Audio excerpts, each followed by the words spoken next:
Hey guys, welcome to this week's podcast episode for the Financial Freedom Podcast. And I'm excited to bring to you today's guest, Rebecca Weaver. She's founder and CEO of HR Uprise. We're going to talk about how the workplace has changed after COVID and talk about post-traumatic growth, resiliency, the workplace, company culture. It can be a fascinating discussion. And I'm happy to welcome Rebecca to the show. Welcome. Thanks so much for having me.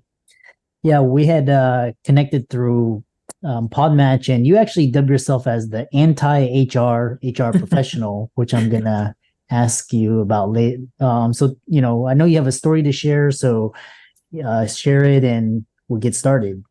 Sure. So, where to get started? I have worked in HR for about 23 years now, and I consider it to be this profession that I've kind of loved to hate, to be honest.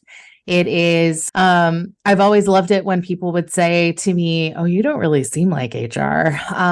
And, part of the reason, as I think back about it, part of the reason for that is that HR doesn't have a great reputation. It hasn't for a long time. When I look at it, when I've really interrogated why that is the case, I mean, the sad reality is there's good reason for that in a lot of cases. And so I've always wanted to be the kind of anti-HR person. I sort of fell into the profession itself, but then ultimately ended up creating a company. I never even intended to create the company. I started it as an Instagram account. In the wake of Me Too, I'm looking around at all these conversations that are happening, people speaking up for the first time. And the phrase I keep hearing over and over again was about how people felt burned by HR. And, I'm looking at these HR circles that I'm in, these professional circles, and I thought, why are we not talking about this? Why don't we have more conversation about it? So I launched HR Uprise as an Instagram account. Interestingly, I was actually the head of HR for an advertising agency at the time. And so some of the creatives came together with me and I said, look, I have a lot to say. What's a good place to do this? How do I do it? And so they came up with the logo. They helped me come up with Instagram as the place to get started. And that's really where it began. So I never intended to start a company on this, but the Instagram account exploded. And it was really interesting because I was posting these things that were, very critical of HR. And people really started responding to that. So that's really the origin of my company and where we got started. Interesting. So I have a question. Is HR the problem, or is it the core? Like I always thought that it was the C-suite and the administrators, all the bureaucracy. But it's interesting that people point the finger to HR. It's a fantastic question. The short answer to your question is it's all of the above. Part of the problem with HR and part of the reason that HR gets really blamed is kind of a little bit of shooting the messenger. HR is the face of the organization, but so now we're up on my soapbox. Here's my soapbox about the problem. The problem is you ask most people, what is HR's role within an organization? And they would say, oh, it's the company culture. We're here to build this to be a great place to work. And that is all very true and very well intentioned. The challenge is, if there's ever a conflict between what is best for the company and what is best for the organization wins out every time. And it is HR's primary function above everything else to protect the organization. And so it's that conflict that really comes into play. And again, where I hear that phrase so often from people, I was burned by HR, it's because they came to HR looking for that advocate, that, company culture expert. And what they get is a representative of the organization. Yeah, interesting. I'm just curious. And then you had, so especially with COVID and with remote work and silent quitting, outright quitting, how has the workplace changed in the past few years, and what do companies need to know to build the company culture now? So much. So we've all come through this. So I am not a medical expert, and especially for your audience, I will be very, very clear to say that. But I think that I think it's fair to say that we have collectively been through an incredibly traumatic experience and over the last couple of years through this pandemic. And it really even started before that. So you think about the changes that started to occur with Me Too. And then we went through this pandemic. We went through this global reckoning when it comes to racial issues within the workplace. I mean, all of these things have changed overnight. Entire industries dissolved completely overnight. We had people moving to a completely remote workplace. It's just everything has changed so dramatically. And so for me, I learned about this concept of post-traumatic growth in my own experience. So I was diagnosed with breast cancer at the beginning of the pandemic. And my husband, who is a physician, is an emergency physician, happens to work at the hospital where they treated the first COVID patient here in the US. So it hit us here very, very early. And as I went through chemotherapy, we had our two very young daughters home because, of course, the schools were shutting down at that time. I went through chemo and my husband had to move out because he continued to serve and continued to do his job. But he was seeing patients every day, of course, with this virus that we knew very little about at that point in time. So that whole experience for me, obviously, was incredibly personal. And in the midst of all of that, I was introduced to this concept of post-traumatic growth. But the idea being that it is even through traumatic experiences, many, many people have the opportunity and actually are able to emerge from that experience having grown. And so, I really dug into it. And again, being the corporate workplace culture nerd that I am now working on a book exploring that concept of post-traumatic growth and how do we apply that to the workplace? How can we use this concept? There are 5 pillars to it. How do we use renewed appreciation of life, relationships with others, all these different ways in which we can grow from a traumatic experience and implement that to really become the leaders that we need to be for now and into the future.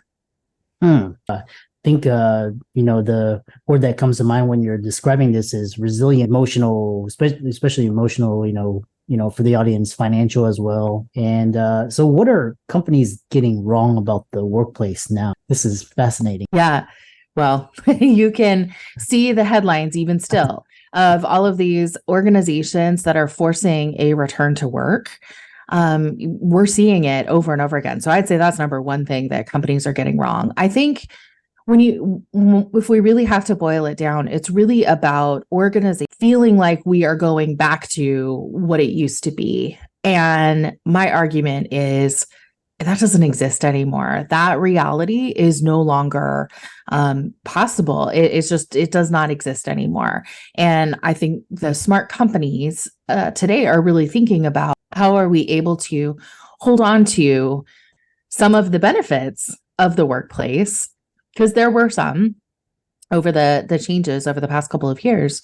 And how do we then ensure that we're holding on to those and adapting for the future? So it's really about adapting. Yeah, I love that. I'm just curious. There's 2 scenarios in my mind. One is, or actually 3 scenarios. One is where you have really great companies, Apple's, these high value companies, and they incorporate what you're talking about.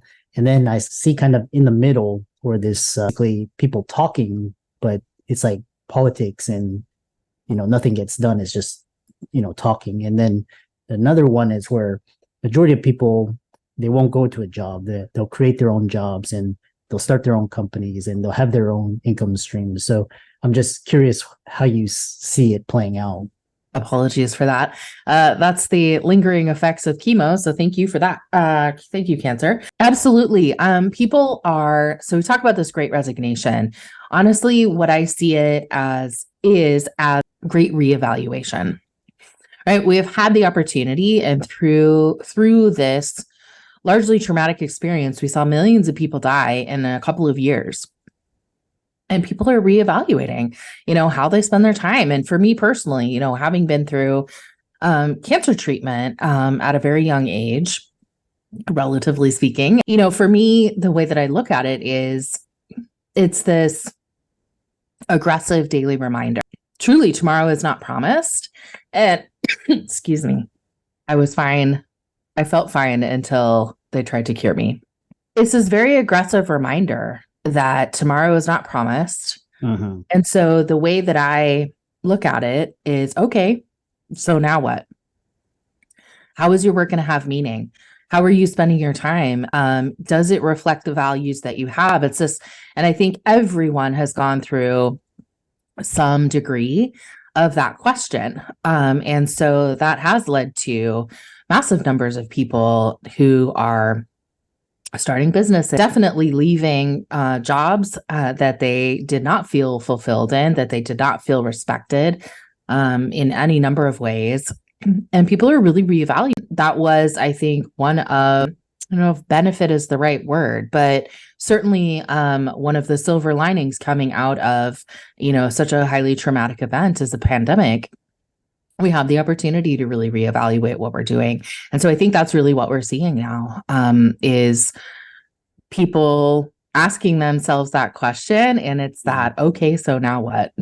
Yeah, I love that. What you described so beautifully, these ideas of and I love this basic concept of reevaluating. And, eventually, it's like before is like you just had a job and, you went to a job, and then now they had like remote work. And then this kind of, you see this people creating and living based on their values and, what they want. This very fascinating concept.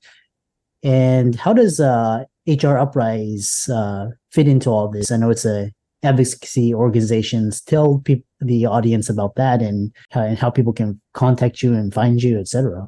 Yeah, for sure. Really, in this great reevaluation and, with the very beginning of this organization as an Instagram account, really been thinking about how can we better support employees in the workplace. And so HR Uprise as an organization, we do that in a number of ways. We are especially interested in helping small organizations. You would see the vast majority, I think the last statistic I saw was 90% of employees in the United States actually work for a small business. It is such an underserved market when it comes to having the right support, when it comes to, again, not just viewing compliance. Of course, that's the stuff that will get you into legal trouble. And that is stuff you need to pay attention to. But too many organizations really view that as their obligation. And once that's satisfied, we're done, we move on. And really at HR Uprise, we're really all about, we can truly build our culture around the employee, make it that growth organization. And it does not require the resources of a huge enterprise organization. So we offer fractional HR. We also offer programs for ultra small organizations. So maybe 1 or 2 employees that help support them as well.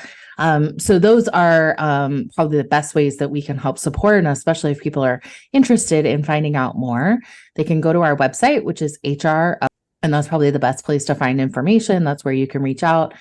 You can connect with me there or on LinkedIn as well. And then we are still on Instagram, where it all started. So you can find us at HR Uprise there as well. I love that.